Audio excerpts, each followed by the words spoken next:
Hello, welcome to Rashi Parasha Study Parashat Vayigash.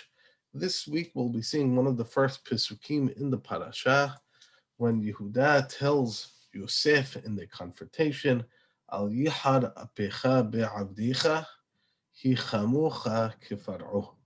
Yehuda tells Yosef, don't get upset at me because you are like Paro. So Rashi explains why not get upset. This is his introductory statement. Don't get upset. Rashi infers he's going to speak to him harshly. He's not going to be soft on Yosef. He's going to really challenge Yosef, which makes sense. Okay, so please don't get upset. I'm emotional here. I'm going to speak to you a little bit. I'm going to challenge you. Okay.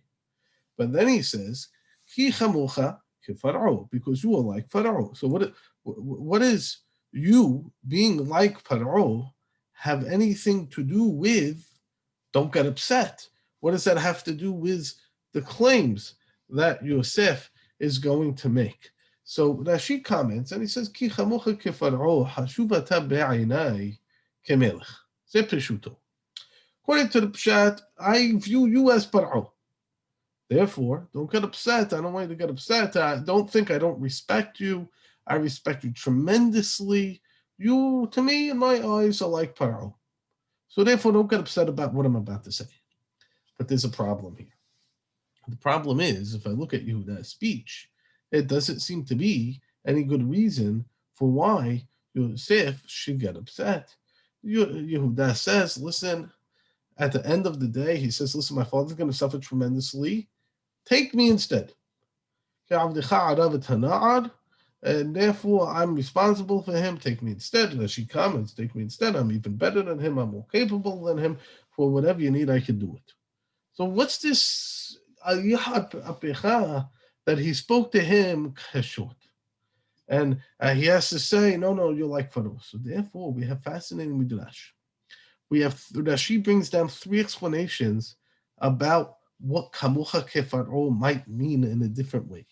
So he says, number one, midrashu, soficha lukot ala besara'at, kamo shelaka faro, ayedi ziknati sarah, alayla hat she'akeva.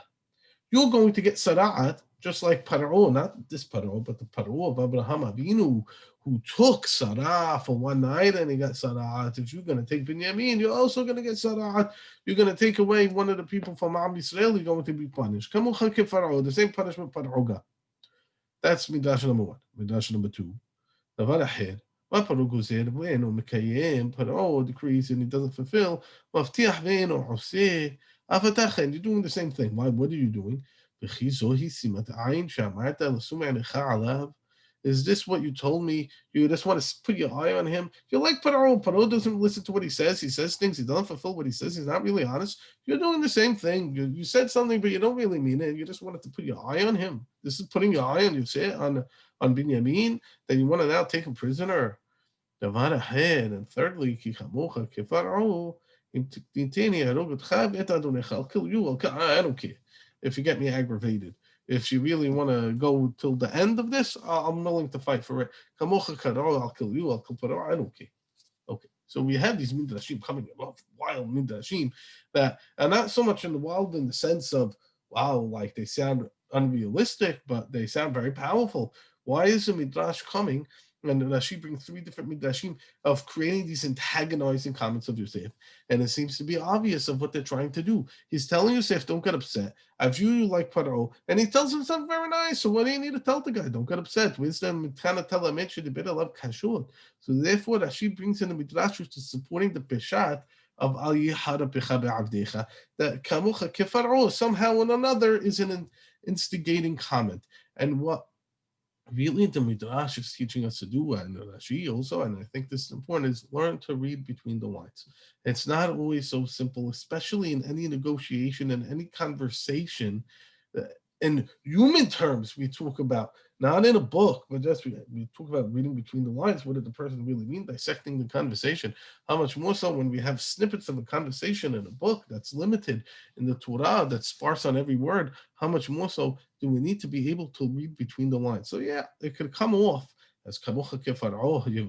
You're very respectful, but at the same time, there's insinuating there's some form of threat in there as well. And that ability to have a statement kind of sound both ways, right? It has two possibilities. It can be interpreted in a positive sense or in a threatening sense. And you said Yehuda probably really intends to mean both. And therefore, by Rashi supporting the pshat of the text of Al Yihara Pecha Be'avdecha through the midrashim of Kamocha Kefaro, therefore we get it. Why are we calling it a midrash? Because the exact threat that Yehuda means, well, you see, we have three options. Maybe referring to the older Paro, I'll kill you like I'll kill Paro. You're not being honest with your words, which probably makes the most sense on a pshat level within the conversation. Either way, we have all these different options. That's why you have a lot of different options. And what's the midrash telling you? It's clear there's something more than what we're seeing, exactly what it may be, and that's where the midrash obviously has license to try to develop. And you can see it doesn't know exactly. That's why we have multiple opinions. But the idea being definitely ki chamocha kefaro, which sounds nice, can also be a threat by Yehuda as well. And therefore, always make sure to read between the lines and realize simultaneously the pshat of the text and what else might be insinuated at the same time, just like in any other conversation. Have a good day.